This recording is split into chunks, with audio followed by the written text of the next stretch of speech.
Rajkot મનપાની standing કમિટીની બેઠક મળી। આ 39 દરખાસ્તોમાંથી બેઠકમાં 47 દરખાસ્તોને મંજૂરી મળી। સર્વેશ્વર ચોક વોકળા માટે વધુ ખર્ચ થવાની દરખાસ્તમાં રીટેન્ડર કરવા નિર્ણય લેવામાં આવ્યો। દક્ષિણ કોરિયા ખાતે યોજાનારી ક્લાઇમેટ ચેન્જ બેઠકમાં મેયરને જવા મંજૂરી અપાઈ। દરખાસ્ત રાજ્ય સરકારમાં મોકલાઈ। કુલ 55 કરોડથી વધુના વિકાસ કામો હાથ ધરાશે। આ સમગ્ર મામલે સ્ટેન્ડિંગ કમિટીના ચેરમેન જયમીન ઠાકોરે માહિતી આપી। આજરોજ રાજકોટ મ્યુનિસિપલ કોર્પોરેશનની સ્ટેન્ડિંગ કમિટીની વિકાસ કામોની બેઠક હતી। આ બેઠકની અંદર કુલ 39 દરખાસ્તો રાજકોટના 18 વોર્ડના વિકાસ કામોની દરખાસ્ત હતી।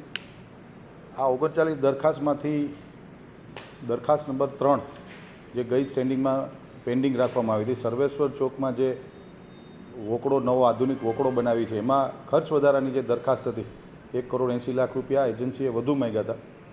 એ દરખાસ્તને નામંજૂર કરી અને શોર્ટ ટર્મ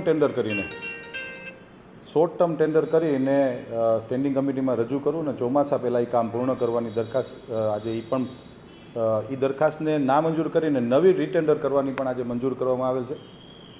કુલ મિલાવીને વાત કરું તો 55 કરોડ 64 લાખ 79 હજાર જેવી માતબર રકમના વિકાસ કામોના ખર્ચે વિકાસ કામો માટે આજરોજ રાજકોટ મહાનગરપાલિકાની ભારતીય જનતા પાર્ટીના શાસકોની સ્ટેન્ડિંગ કમિટી હતી ને, જેમાં 55 કરોડ જેવા અંદાજિત ખર્ચના કામો મંજૂર કરવામાં આવ્યા છે। રાજ્ય સરકારના એક પરિપત્ર મુજબ કોઈપણ ગુજરાતના મહાનગરપાલિકાના પદાધિકારીશ્રીઓ જ્યારે વિદેશ જતા હોય છે ત્યારે સ્ટેન્ડિંગ કમિટી અથવા જનરલ બોર્ડ બેમાંથી એકમાં એ પદાધિકારીની દરખાસ્તને મંજૂર કરી અને રાજ્ય સરકારમાં મંજૂરીની અર્થે રાજ્ય સરકારમાં દરખાસ્ત મોકલવાની હોય છે।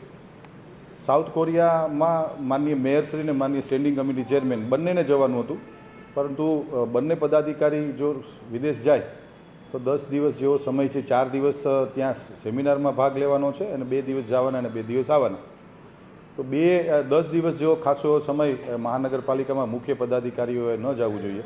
માનનીય પ્રમુખશ્રી રાજકોટ મહાનગર ભારતીય જનતા પાર્ટીની સૂચના આવી છે કે માનનીય મેયરશ્રી જશે, સ્ટેન્ડિંગ કમિટી ચેરમેન અહીંયા રહેશે કામો માટે, કારણ કે લોકોના કામો માટે સતત પ્રવાહ અહીંયા આવતો હોય છે। એ અનુસંધાને માનનીય મેયરશ્રી સાઉથ કોરિયા જઈ રહ્યા છે અને આ દરખાસ્તને રાજ્ય સરકારમાં મંજૂરી અર્થે અમે મોકલશું। સરકાર મંજૂરી આપે ત્યારબાદ માનનીય મેયરશ્રીનો પ્રવાસ થશે।